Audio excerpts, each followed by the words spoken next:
머리가 가늘어져가지고 머리가 이제 이렇게 스타일이 잘 안 된다고 살짝 납작한 느낌이 들고 그런 게 있으면은 탈모가 이제 조금 진행하는 거 아닌가 이렇게 한 번쯤은 의심을 해보시는 게 좋죠.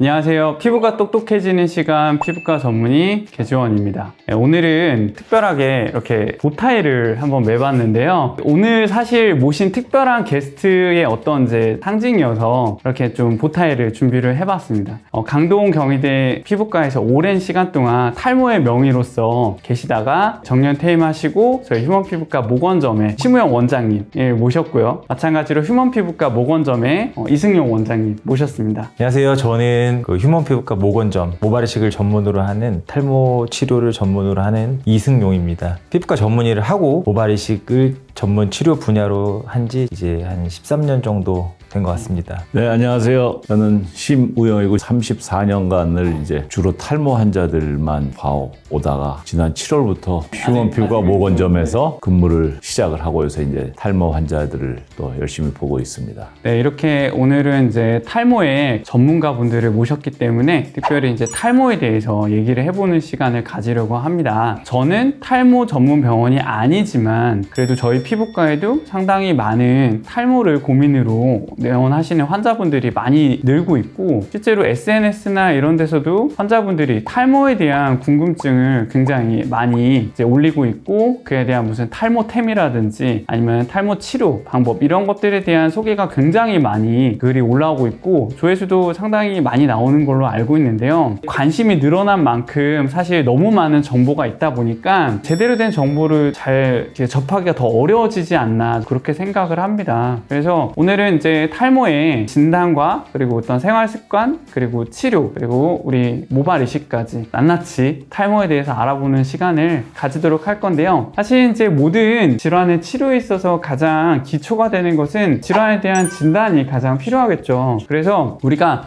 탈모라고 했을 때 사실은 어떤 탈모가 있는지 우선은 그걸 좀 알고 시작을 했으면 좋겠어요. 탈모가 어떤 것이 있는지 간단하게 구별해 주실 수 있을까요? 보통 우리가 탈모하면 이제 가장 흔한 게 남성형 탈모, 그다음에 여성형 탈모 그게 거의 한 95, 6%, 7%될 거고요. 그 외에 이제 뭐 흔한 게 휴지기 탈모라든지 뭐 약제 때문에 생기는 거라든지 자기가 머리를 잡아 뽑았다라든지 다른 질환 때문에 생기는 이런 것들이 이제 있죠. 그래서 조금 이제 애매한 경우들이 이제 간혹 있고 그게 이제 뭐 한 2, 3% 정도죠. 그런 거를 잘 판단해 주는 게 이제 전문하신 선생님들의 역할이라고 생각을 합니다. 혹시 남성형 탈모와 그 대표적인 원형 탈모 둘의 이제 간단한 좀 차이를 좀 말씀을 해주실 수 있을까요?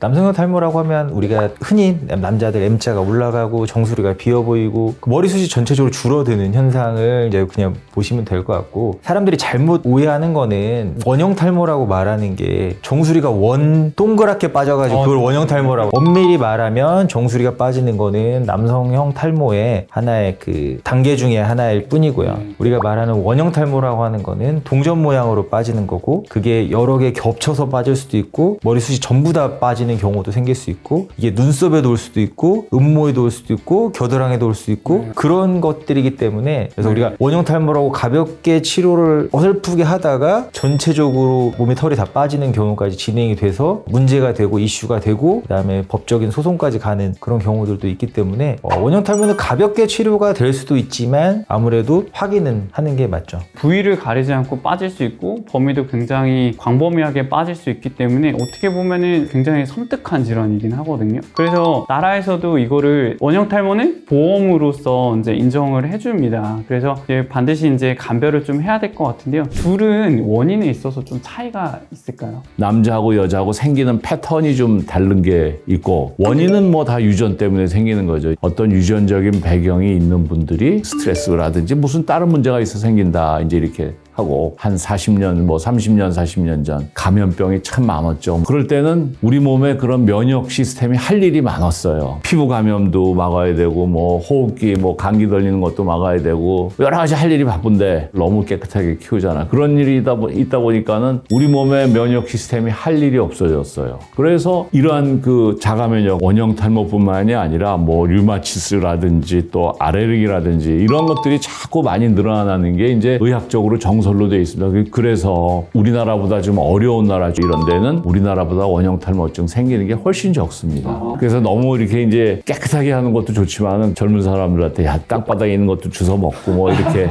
손잡은 그렇게 키우세요? 그러고 싶은데 이제 우리 딸 때문에 못하고. 그렇게 되면은 주로 탈모 전문 병원들에서는 어떻게 탈모를 진단하시는지 그게 사실은 일반 피부과에서는 또 그게 또 궁금한 것 같아요. 병원에서 쓰는 장비는 더모스코피를 항상 보고, 그리고 탈모가 있는 부위도 보지만 주변 부분도 보고, 수술할 때 필요한 부분도 보고, 헤어라인도 올려서도 보고, 뭐 여러 가지를 보니까 사람들 입장에서는 탈모 전문 병원은 좀 다르다라는 거를 좀 생각을 하는 것 같고요. 교수님 특별하게 뭐 진단할 때 쓰시는 그냥 보는 게 제일 중요하죠. 환자 머리카락 굵기가 어떤가, 우리가 얼굴이 3등분이 돼 있다고 하는데 이마 넓이가 어느 정도 넓은가, 또 이마 양쪽 끝으로 올라가지는 않았는가, 이제 그걸 보는 게 제일 좋고, 머리카락 숫자, 굵기가, 밀도가 어떻게 빽빽하게 있는가, 눈으로 보는 게 제일 중요하죠. 많은 분들이 머리카락이 탈모하면 그냥 머리가 빠진다, 빠져서 이렇게 횡하게 된다 생각하는데 빠지는 거하고는 되게 관계가 없죠. 그래서 자라는데 자꾸 가늘게 나오는 게 문제이기 때문에, 그래서 이제 그 탈모가 시작되는 분들 보면은 뒤하고 이 위하고 굵기가 이제 차이가 나는 거를 보는데 아주 천천히 나빠지죠. 그래서 천천히라는 게 그러면 어느 정도냐, 보통 이렇게 적어도 한 2, 3년, 한 5년 이렇게 해야지 우리가 사진 찍을 때 조금 표시가 납니다. 한 10년에 걸려서 나빠지는 경우도 있고. 그래서 저는 환자한테 설명을 할 때 이렇게 아주 초기의 환자들이 오면 사실 치료를 하지 말고 좀 더 나빠진 다음에 하자고 그러죠. 왜 그러냐 하면은 이게 천천히 나빠지기 때문에 한 3년 뒤에 조금 더 나빠졌을 때 약을 한 5, 6개월만 먹으면은 지금부터 3년 먹는 것만큼 금방 좋아지거든요. 그러면은 환자 입장에서는 약을 좀 덜 먹는 게 훨씬 좋죠. 말씀하셨지만 이 M자 앞머리선이 퇴축하는 것과 정수리가 비는 두 부위가 있기 때문에 잘 진행하지 않는 옆머리, 뒷머리랑도 이렇게 탈모 부위와 비교하시는 것도 이제 중요하다고 말씀을 하셨어요. 근데 저는 제가 진료를 보다 좀 궁금한 점이 평소에 있었던 거는 단순히 빠진다가 아니라 빠지기까지 또 과정이라는 게 있는 건데, 사실상 우리가 모발이 얇아진 거랑 다 모공이 막힌 거를 구별하기가 좀 어려운 것 같아요. 그래서 환자분께 지금 상태를 기준으로 치료를 하게 되면 어디 선까지는 좋아질 수 있다, 이런 거를 예측할 수 있는 방법이 있을까요? 그래서 저는 환자 오면은 약물 치료를 한